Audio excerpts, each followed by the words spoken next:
Hello there and welcome to a brand new podcast for our Sunderland Talk series here at the University of Sunderland, and I am joined by Drew Dalton. Hi We're there. back in the hotline Hey. or spot seat or whatever you say it. We're here. So this one, we're talking about the history of LGBT. So why don't we start off, Drew, in basically telling our listeners what LGBT stands for?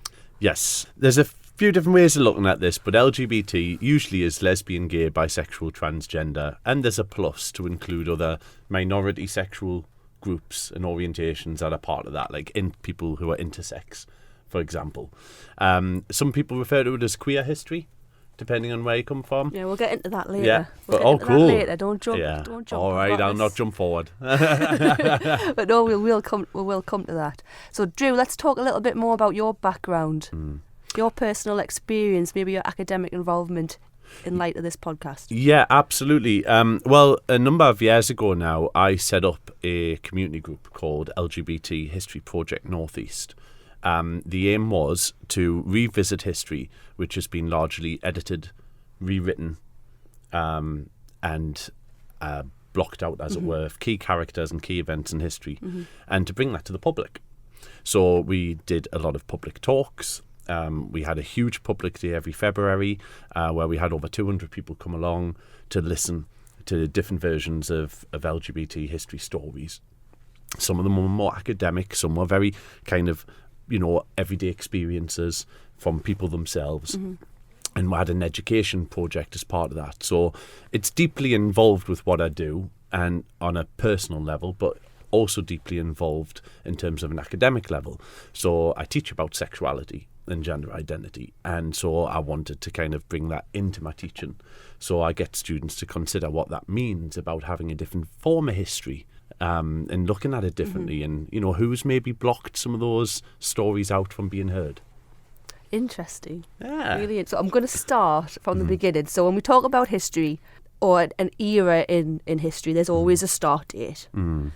If you're looking back at, say, homosexuality, is there any first glimpses of homosexuality in society in history? Can we go how far back can we go? You can go back all the way. There are several thousand-year-old cave paintings in modern-day Nigeria, Uganda, the border, which depict same-sex orgies, essentially, of practicing anal sex with each other.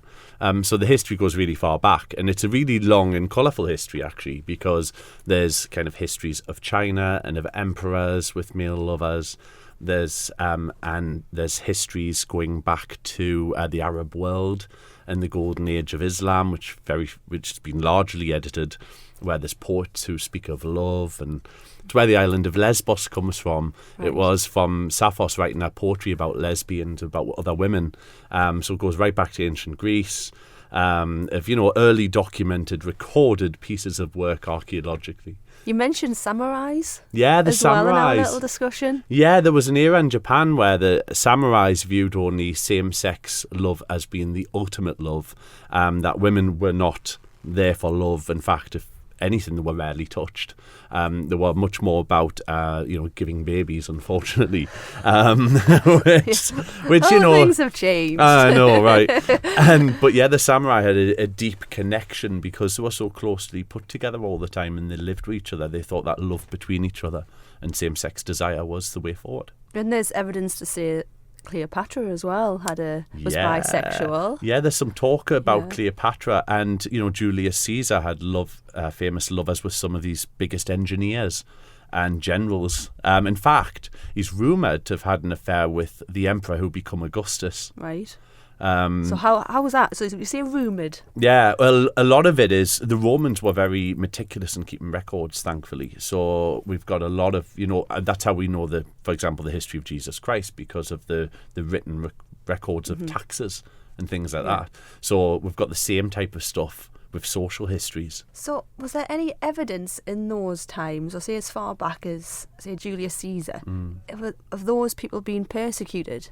Julius was gently ribbed by his own court. Right. In terms of, there were, jokes said about him and all sorts of things by some of the people in his court and so on. There's a really interesting kind of theoretical approach in this one that says that when you start to identify groups, that's when society is able to identify and therefore persecute them.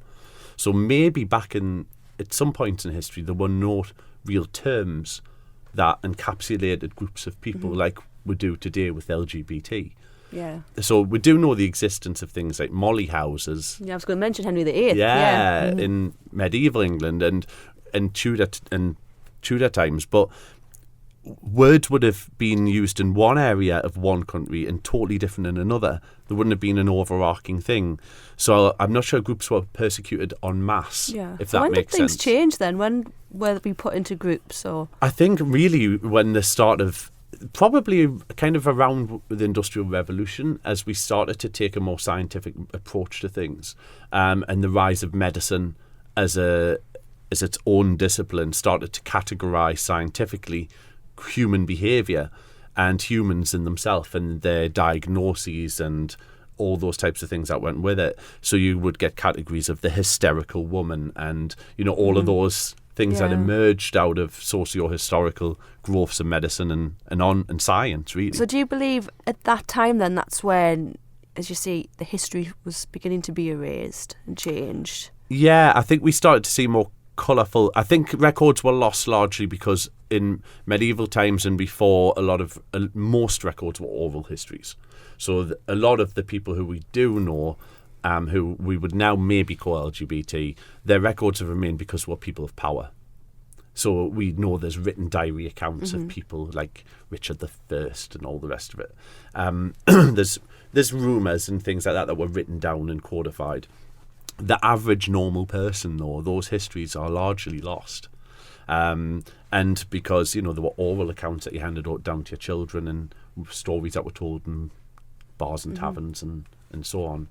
So looking, Drew, at modern day history, can you pinpoint, say, in historic moments where persecution has happened, but we haven't really learnt about that or know much about it? Definitely. I think what I was saying previously about the kind of medicalisation and the scientific approach ended up having quite a horrific outcome when we're thinking about things like the Holocaust. Because going back to 1930s Berlin would have been the most liberal place in the world.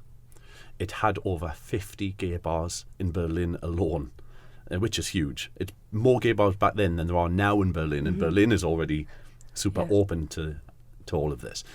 And, eventually they were closed down by the Nazis. People were rounded up. They were allowed to open for the 1936 Olympics. But then those people who went to those bars were tagged and arrested afterwards. So we started to see the labelling of antisocials for some lesbian women with a black triangle and the pink triangle for men who have sex with men. Right. And they were largely rounded up. We estimate now 15,000 probably went to the death camps, which is a significant number still of an already minority size group. Women we have less information on because a lot of women who were gay or bisexual managed to hide within plain sight, so they would have marriages of convenience or whatever. But there is some kind of projects starting to unearth that are saying actually some women were taken to the camps, but not as many. It was really the gay men. Because the Nazis believed that women could be gay. That's the... Yeah. They didn't believe that, did they? They didn't believe it at all. They thought that any woman would still be a birthing machine. And so, whether you're gay or not, so the sexuality didn't matter. With gay men, they found more problematic. So they tried a few different approaches. It was either to work you to death, which is what happened to most of them. They were seen as the lowest of the low in the camp, because by that point the Nazis had criminalised it again. So it wasn't 1930s Berlin. They'd criminalised it again. So they were seen as kind of the modern day equivalent of how we might view something like paedophilia. Right. So they were viewed as the lowest of the low in the camps. So they died quicker. The maximum they lived up to, it's been estimated, was 6 weeks for some. Wow. So you're talking about doing heavy labour, so moving rocks and all sorts. There was a particularly vivid memory when I went to Sachsenhausen, which was one of the main camps outside Berlin, where a lot of the gay men were kept. They were worked to death in there. That was the centre of all the death camps. People think Auschwitz, but it wasn't. It was Sachsenhausen. Right. And when the men were put in there, they were then medically tested upon as well, because there was the belief that they could be converted. So some gay men managed to slip through the system and get released. Right, okay. But not many. A lot were then tested on, castrated with chemicals. There was loads of techniques used to kind of torture people and so on. There was some horrific stuff happening in there under Mengele. One of the most frustrating things about the Holocaust and in this is that there are very few accounts written down afterwards. Yeah. And there's a reason for that, which I'll come to. But one of the accounts that's written is called The Men with the Pink Triangle. And it's by a survivor from the camp who wrote down his experience of it. And one of his experiences one day was he'd had a young lover in the 30s who said was, absolutely beautiful. They had a really intense love affair. He was rounded up one day with the rest of the camp inmates, and he saw a man being dragged out pretty much naked in front of all of the other campmates. And he had a metal bucket placed on his head, and the guards then set their German shepherds on him and tore him to pieces in front of him. And that he looked closer, and that was his young lover. So there's really horrible accounts that have emerged about how awful the camps were. There's accounts of, because largely a lot of the capos of the camp were criminals, because they were seen as being harder on people. So there's people who had to literally live by offering sexual services to capos to survive in some cases. There's just awful accounts of people being mangled for life. And what makes it worse out of all of this is that when people, and the Russians and the Americans and the British liberated the camps, and it was a time of great celebration, and people were just told to go, move, get out. That didn't happen to gay men because that penal code was still in place. Paragraph 39, I think it was. Those people were rearrested and placed into prison to serve the remainder of their thing in prison. So that's one of the reasons why we don't have that many written accounts, because these gay men came out of that system and were deeply ashamed and embarrassed, so hid in plain sight, just an old man living by himself, for example, and died. And we have so few of their accounts written down as a result. And there's only, what I can think of, at least 5 books by different people. So it's awful to think that those stories are lost. And how do you think the young people of today could learn more about this, maybe those type of stories? Because obviously we do learn about the Holocaust in secondary school. It's a big historical event, and so it should be. People can go to Auschwitz, they can visit. But in that time, I have never heard anyone mention the pain and suffering that the gay society had to go through in any one of those camps. Well, that's it. So where do we start off in the UK to make sure that this knowledge doesn't go and doesn't die? I think some people have attempted to kind of reimagine the Pink Triangle and use it as a source of empowerment. And so it's started to enter some curriculums. There's been monuments built in Barcelona and in Amsterdam, which are pink triangles to kind of remember some of that stuff. And there's one in Berlin as well. In the UK, I think we're starting to do some things with the Holocaust Educational Trust. They offer a lot of good resources on the topic. But very often it's still a brief passing mention in the history book that there was a pink triangle for gay men, but actually doesn't really go into a lot of the experiences about them. So I still think we've got a lot of work to do, because the key learning point from me in this is that this is still happening. So all I need to do is turn my attention to Chechnya right now, and I'm seeing the same thing happening. So we see gay men who have been rounded up and were told by the Chechen leader that there will be no more gay people left by Ramadan and they'll be exterminated. So there's gay men being rounded up right now, put into camps not too dissimilar to what the camps looked like in Nazi Germany, with fences around, tortured. And the president of that region said, I'll send you back home to your families and they can deal with you. Basically meaning the full harm of the family, which, if you're shaming in a very deeply conservative Islamic area of the world, there's potential there for people to go missing, and they have. Wow. I know. And that's happening now. That's happening now. And very little has been done about it, other than LGBT rights activists going, this is what's happening, and human rights activists, there needs to be more of it. Yeah. I know Corbyn mentioned that he would look at bringing LGBT history and making it compulsory in schools. I'm not too sure what the Conservatives say or think on this subject. Yeah, it was part of I know it was part of the Labour Party manifesto to bring in LGBT history, to have a more balanced curriculum. Generally, I think bringing in some of the kind of colonial stuff that the British Empire had taken part in as well. The Conservatives have been very quiet on the issue. They haven't said no, but they haven't said yes. So you never know. I think they've got a kind of version of the curriculum that Michael Gove has created. Right. So I don't know what that means going forward.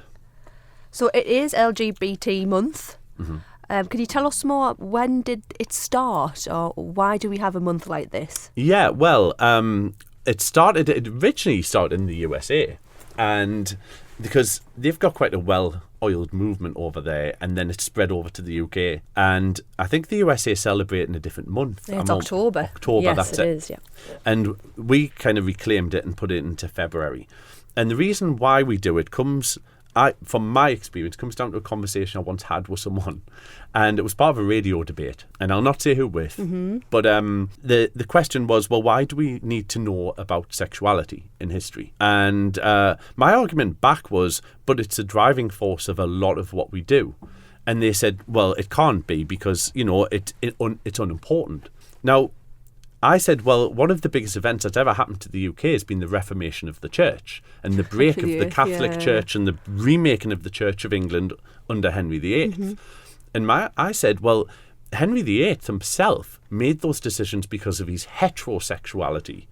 So therefore, sexuality was the driving force behind that, so he could remarry and have another wife. And that has led to the biggest split, the loss of power of the Pope and of Rome and the Vatican. Yeah, and creation of a new church, the Church of England. Brand new church, and the beginning of the Protestant, partly the beginning of the Protestant movement.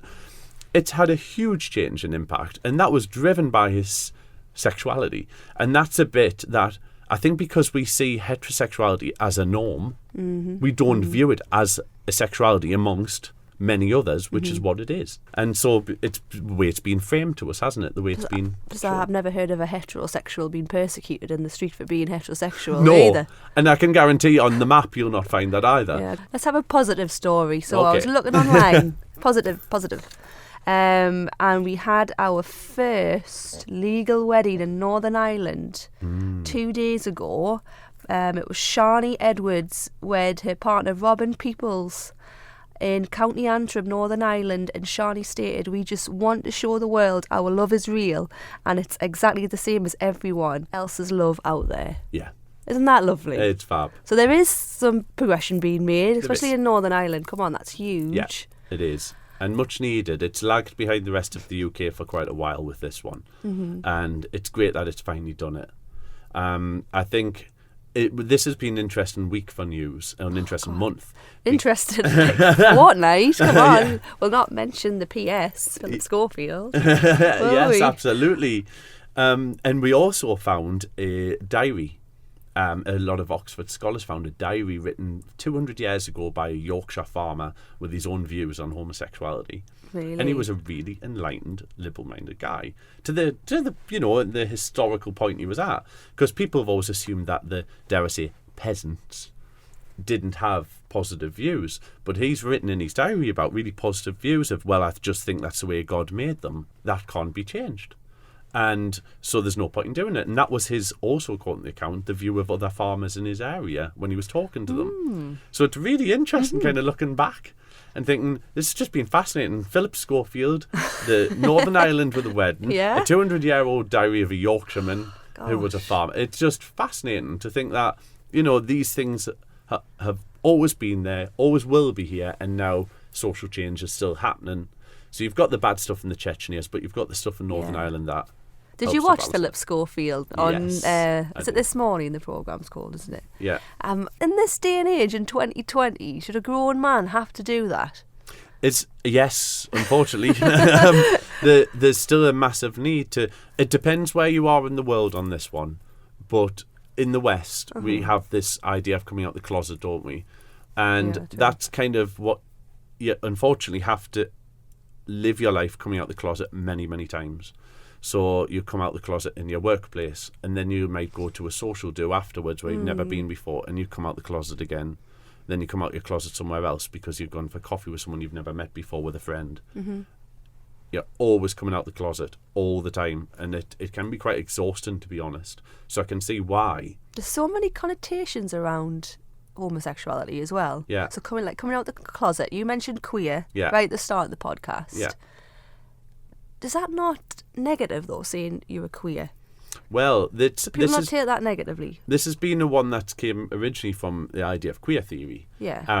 And this was something where a lot of people, it came from the USA originally, but it's taken quite prominent hold over here. And from about the 80s, people started to reclaim the word queer and said, we want to use this because this is something that's been used against us for so long, a queer bashing of the 70s. And so for many, many older LGBT people, they might not like the word. But for a lot of younger ones, increasingly using it because they say the word queer just encapsulates everything beautifully, like a nice umbrella term. But LGBT is quite divisive. It kind of suggests that you're all in different, unique categories and there's no collective working. So you might find that bisexuals get erased and gay men lead a lot of the movements. Right. So, and as a result, trans people don't get a voice because, of different agendas. But if you all wrap under a queer umbrella, then that's seen as okay, as a collective, we're moving forward. So a lot of people, younger people especially, prefer that term as a result. It's kind of reclaiming something that negative, which has been done a lot by African Americans, for example, in the USA, and that's dripped over to here as well.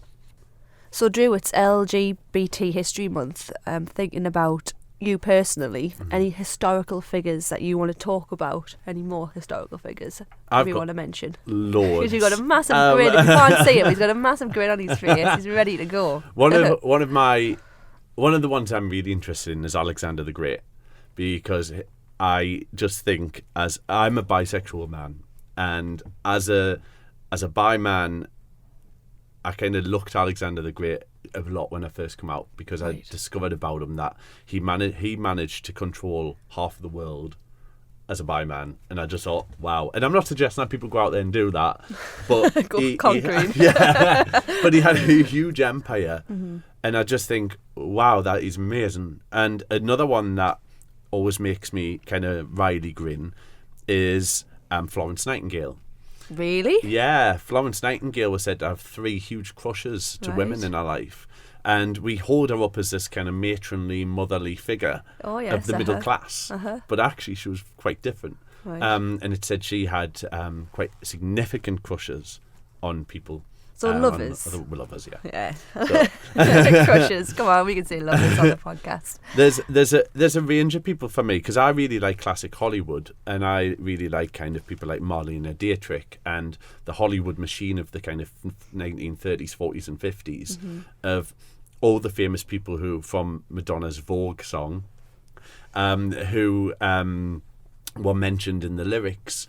And she did that on purpose to say, well, all of these were either undecided, as it were, gay or bisexual, or had dalliances. So James Dean? James Dean, James Dean, as the hunk that he was very, very queer.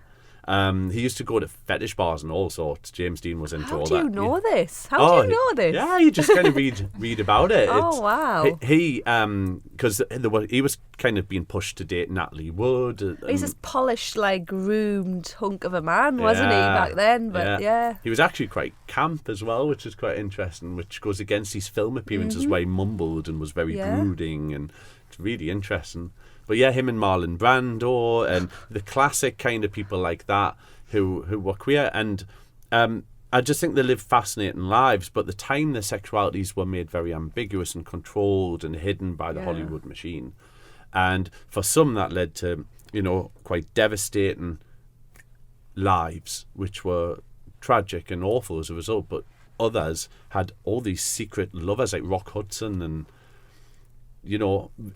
everyone thought him and Doris Day were dating because they made loads of films together, but not the case. They must have been so depressed though, having to act out this life on the camera, and then for the media, I think then so. Having to hide that, like hide their personalities and their sexuality. Well, it's one of the reasons Marlene Dietrich refused to go back to Nazi Germany, because she was tried to be poached by the Nazis, who saw her as a poster girl, as a German-born woman, they viewed as Aryan, but she was famously bisexual. Right. And, you know, she had all the kind of classic look at the time with the men's suits and the top hat and the cigarette holder. And, you know, Madonna modelled her in the Vogue video.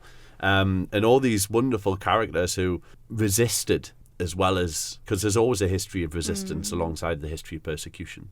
People found ways. So it was a very secretive life to have. Very. And it led to, in the UK especially, it led to the kind of development of secret languages. So one of them is, well, it is the only one that I know of anyway, is called Polari. And Polari was spoken predominantly, I think, by gay men. And a lot of our words that we use today come from Polari. So the idea behind it was that you could speak in any conversation in front of people and they would have no clue what you're talking about whatsoever. Do you want to give an example? So some words would be dish, which means bum. Right. Or the word camp comes from that. Or the word naff, to describe something as naff, comes from Polari. So what does that mean then in Polari? It just means rubbish. Rubbish, right. Okay. There's some really interesting books you can get on learning Polari, because there's not many Polari speakers left. But it fed into popular imagination through people like Kenneth Williams from the Carry On films. Right, yeah. He used to do Round the Horn, which was a radio show, and he used to bring in Polari words all the time, and they've just dripped into the general. Yeah. How I don't want to say the term get away with his campness, because he was so camp. Yeah, yeah. How was he persecuted at all, or was he just like, oh yeah, he's in the Carry-Ons, he has this personality, oh but we still love him type way? He had I think the British have always had a fascination with campness, like John Inman and, you know, people like that, and they've always had a fascination to it. But I think when you then go behind the surface and realise that people have a sexual life in amongst this, that's when they got fidgety about it. Okay. They don't mind a camp man or man, because there's a load of evidence going back to World War II where men would dress up as female impersonators and, you know, put on acts, and a lot of them, it was an outlet, an absolute outlet to be themselves. But, you know, but then if you scratch below the surface or reveal too much in front of others, that's when you would get the backlash to it. Because camp is seen and has traditionally been held up as something that's, it's not offensive, is it? In the sense that it could offend your sensibilities. It's about humour, as it were. Is there any other things in history? So I know we talked about the Stonewall riots, and we really can't forget to talk about in this podcast. Would you like to tell our listeners about those riots and how it in New York in the 1960s, and how that changed, or was that would that pinpoint to a big change over there in America? It definitely did in the West. I think the Stonewall riots, for those who don't know about it, listen to the podcast. The Stonewall riots occurred in New York in the Stonewall pub, and at the time, it was one of the few meeting places in New York where you wouldn't be outwardly harassed. So it was run by the mafia, who controlled a protection racket in the local neighbourhood. So the landlord of that had to give a significant amount of payments for protection to the mafia. And the beer was watered down, and everyone said it wasn't, you know, a bit of a dive. It wasn't a particularly nice place. Not colourful and fabulous. That's just like going to the Pink Triangle in Newcastle, though, isn't it? There's some dodgy places. So the Stonewall pub, what it did have that others didn't have was a jukebox, and it had a dance space where you were allowed to dance, and you could hold hands with another man, or another man, same-sex or a woman, or yeah. But that was the extent of it. But, you know, that was fairly quite daring, because we're talking about an era where in the USA and in the UK, let's not forget, people were blackmailed and harassed, and the blackmail was the worst bit, and extorted, you know, for people giving away money just to keep people quiet. Yeah. So the police would do this regularly, and the police would extort gay men and blackmail them and get private profit from it and all sorts.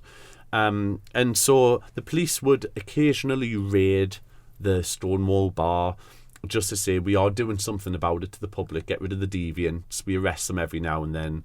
and release them a couple of days later and not really bother the mafia that much because they were in cahoots with them. Right. So anyway, there was this one long hot summer. It's said to have been really boiling hot on record summer, and most of the people who went to the Stonewall Inn were people of colour, and we'll have to remember that because often we think it's a white person's movement and the LGBT movement, and this was not. So there was people who were drag queens there were people who were transgender there were people of colour galore, and the police raided one night and they fought back. And there was some evidence to show people who were transgender had kicked off at Compton's Cafe in Los Angeles about a decade before, where there was a big riot there, and that one gets forgotten about. But the Stonewall really got off, and it went on for about 3 days. So, we're talking about the police had to barge themselves into the Stonewall Inn with a few people who didn't get out in time and stay in there as other people smashed the glass. We're talking a full-scale riot back on the police.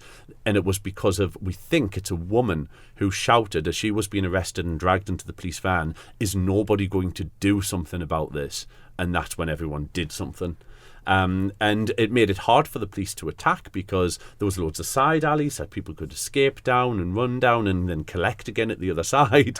So the police were running forward with riot shields, and you had drag queens in big stilettos doing high kicks to stop them getting There's past. some great, you have to go online, but there's some great images of that. It's fantastic.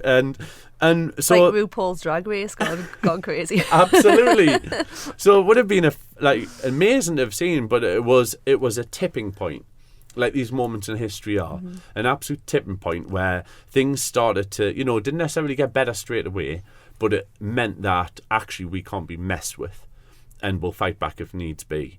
And it was just wonderful to see. And then that spread over to the UK, which then we started the Wolfenden Committee to look at the decriminalisation of homosexuality, and that had a real life impact on this. As social change does, it goes in ripples, doesn't it? So you said the media became more sympathetic as well? Over time, but I think the media's always had an agenda with it. It depends which part of the media it is. So some newspapers will always portray you negatively, others a little bit more positive. But yeah, over time, I think, news reports have sometimes got better. The Sun and some of the tabloids have never been particularly receptive to the LGBT community, let's say. But others are a little better. So present day, it's February. Yes. It's the month. Yes. For our listeners who are interested in knowing more about maybe what's going on in the area to celebrate the month, can you tell us a little bit more where you can find some more information on those? Yeah, events? There's some great events happening everywhere. It's always worth checking out the local universities and find out what they're doing, because there's always good things happening. There's events happening across the board with LGBT History Project, which is northeast focused. There's events happening with LGBT youth groups if you're a young person and want to go along to them and find out a little bit more about that queer history stuff. Because it's your roots, isn't it? Oh, and you want to know. Yeah. And I think one of the big things when you're first coming out, just going back to what we were saying earlier, is that when you're first coming out, you want to find your roots. Yeah. And this is a great way of doing it, of just learning a little bit about yourself and finding those, planting yourself down in that you recognise that you are also a part of history.